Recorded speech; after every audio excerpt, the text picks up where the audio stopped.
तो क्या ये भी एक उपाय है फॉर बेटर स्लीप, अच्छा सोने के लिए? अच्छा सोने के लिए सबसे बढ़िया।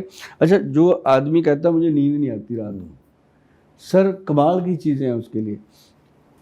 शहद लेना है, हनी, 1 चम्मच शहद दे अपना दूध में घोल करके, गरम गरम दूध में, पकाना नहीं, गरम दूध बॉईल कर लो, उसमें 1 चम्मच शहद और आधा चम्मच पंचम हल्दी। पंचम हल्दी होती है 5 हल्दियों का मिश्रण, जो आप गूगल पे अगर सर्च करोगे ना पंचम हल्दी, तो अपनी सबसे टॉप आती है। मतलब वो हल्दी इतनी लोगों ने सर्च करी है, इतने लोग ले रहे हैं उसको, क्योंकि स्ट्रेस सबको ही है, सब चाहते हैं हम बच जाएं। तो वो जो हल्दी है उसको दूध में मिला के, उसी दूध के साथ अगर पी के रात को बंदा दूध पी के सोता है तो एकदम अच्छी नींद आती है। और जो शराब पीते हैं उनका तो क्या कहना, उनका तो कुछ मैं कहता ही नहीं, क्योंकि ये दूध वही पियेंगे जो शराब नहीं पीते। जो पीते हैं उनको तो मैं कहता हूँ भैया आपका तो भगवान ही बारिश है, क्योंकि ये चीज़ें जो होती हैं ना, शरीर जो अपना बना है ये ना तो शराब के लिए बना ना मांस के लिए बना। अब ये बना है सिर्फ पौष्टिक चीज़ें। अब जैसे फ्रूट है, फल फ्रूट है, हरी सब्जियां हैं, ताज़ी सब्जियां हैं, ऐसी खानी चाहिए, उससे शरीर आपका, अब देखो मैं आपके सामने बैठा हूँ, 60+ कर दिया पर ने, और 60+ के बाद भी अभी उम्मीद है पूरी की दुनिया की पूरी सेवा करेंगे जब तक जिएंगे। क्योंकि खुराक अच्छी होनी चाहिए। मैं बाहर भी आता हूँ ना जी, मेरा टिफ़िन साथ में आता है घर से, 22-23 परांठे बना लेते हैं, ख़राब होते ही नहीं।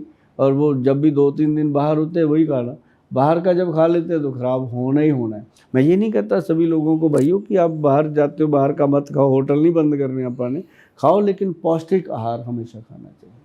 सर जी, वो कौन सा फूड है जो इंसान को अवॉइड करना चाहिए based on their body constitution?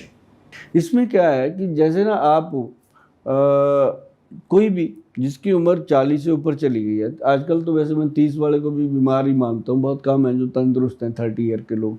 मैं कहता हूँ जब आपको कोई भी बीमारी नहीं है, अगर कोई है तब भी आपको चाहिए कि जैसे उड़द की दाल है, काली दाल है, या राजमा है, आलू है, चावल है, अरबी है, भिंडी है, इस तरह की चीज़ों को थोड़ा थोड़ा अवॉइड करना चाहिए। जैसे हरी सब्जियाँ हैं और बिना छिलके की दालें हैं, ये चीज़ों को ज़्यादा खाएं। दही का सेवन ज़्यादा करें, पनीर का सेवन ज़्यादा करें, और दूध का सेवन खुल के करें। बहुत सारे लोग कहते हैं दूध नहीं पीना चाहिए, मैं क्यों नहीं पीना चाहिए, कहते हैं ये दूध पीने से ये होता है वो होता है। मैं हमें तो हुआ नहीं, कितने सालों से पी रहे हैं। दूध में थोड़ी सी हल्दी मिला लो, उसका अगर कोई बैड इफेक्ट है ख़त्म हो जाएगा। तो दूध पीने का तरीका है ना जी। अब लोग दारू पीते हैं उसमें तो सब कुछ मिला लेते हैं बिना वैद्य के बताए भी, किसी से नहीं पूछते इसमें आइस डालूं क्या डालूं। लेकिन जो जब दूध पीना है फिर वैद्य से पूछते हैं।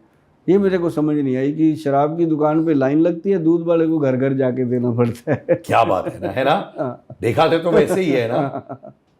सर, वो कौन से हर्ब्स लेने चाहिए अपनी इम्यूनिटी को सॉलिड बनाने के लिए? हाँ, इसमें सबसे बढ़िया चीज़ है, अगर अपनी इम्यून पावर को बहुत ज़्यादा स्ट्रॉन्ग करना है तो पंचम हल्दी, जिसमें है एक काली हल्दी, अम्बा हल्दी, दारू हल्दी, जंगली हल्दी और येलो जो अपनी घर की हल्दी, पांचों हल्दियाँ अगर मिला लो, ये सबसे आपको स्ट्रॉन्ग करती हैं हड्डियों को।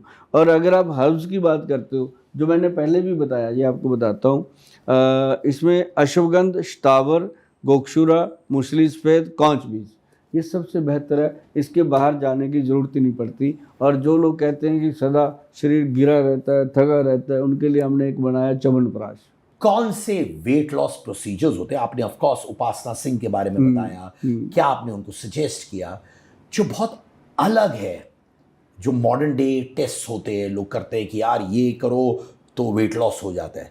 आपके हिसाब से वो ट्रेडिशनल मॉडर्न अप्रोच क्या है जो दोनों को अच्छी तरह मिक्स करके वेट लॉस करवा सकता है? वेट लॉस के लिए सबसे बेहतर तो है, जैसे सुबह ना जी नाश्ता बंद कर दो, सिर्फ लंच करो दबा के, लंच के अंदर पौष्टिक आहार लो, रात को पौष्टिक आहार लो, रात को खिचड़ी दलिया खाओ, ज़्यादा हैवी चपातियाँ ना खाओ। अब जो लोग कहते हैं मैंने तो ये रोटी छोड़ दी, वजन कम हो जाएगा, लेकिन जैसे ही फिर दोबारा खाना शुरू करोगे फिर बढ़ जाएगा, वो चीज़ ना करो। हाँ, इसके साथ ऐसा लॉक जरूर करके चलो, जैसे कि मैंने अभी बताया था, उसका फार्मूला बताया है मोटापे को कम करने का, हरड़ अपना काली मिर्च, सौंठ, मग पीपल और भेड़ा, और साथ में बाइबडिंग। और ये फार्मूला ना जी आपके थायराइड ग्लैंड को स्ट्रांग करता है।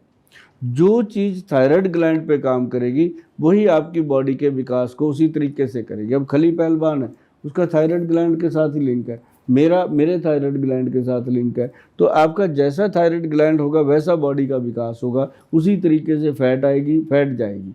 और जितने लोग कहते हैं मैं ग्रीन टी, मैं फलाना टी, ये सब मॉडर्न बातें हैं, लिया करो, मैं कब मना करता हूँ। लेकिन ग्रीन टी का मतलब नहीं समझ आया कि ग्रीन टी है क्या। भाई साहब लीव्स होते हैं ग्रीन, जो असली ग्रीन टी होती है। लीव्स लो, ऐसे पानी में डाल दो, थोड़ी देर में प्रॉपर वो वैसे बन जाते हैं जैसे पौधे पे लगे होते हैं। वो पानी पियो ना, मानते हैं कि ग्रीन टी है। अब जो आप ग्रीन टी पी रहे हो, मेरे को तो समझ नहीं आई भैया क्या है उसके अंदर, भगवान जाने।